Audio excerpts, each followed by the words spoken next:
Welcome to the Slop Temple. We pray this video helps. In this video, I will explain how to change the battery in a Toyota Corolla key. First, gather your materials. You will need a new CR2032 coin cell battery, which is commonly available. Also, grab a small flathead screwdriver. This will help you gently pry open the key fob without causing damage.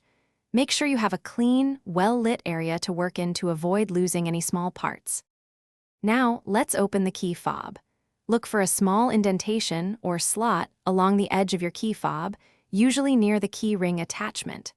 Carefully insert the tip of your small flathead screwdriver into this slot. With a gentle twisting motion, you can pry apart the two halves of the key fob. Be careful not to apply too much force to avoid breaking the plastic clips. With the key fob open, you'll see the old battery. Before removing it, take a quick mental note or even a picture of its orientation, specifically which side is facing up. Typically, the positive plus side faces upwards. Gently pry out the old CR2032 battery.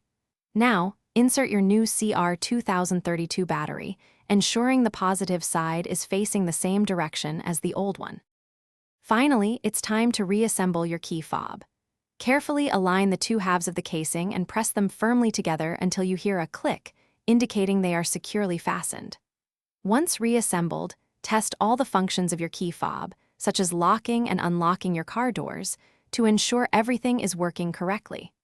For more great tips and deals, including a fantastic book on personal finance, check the description below this video.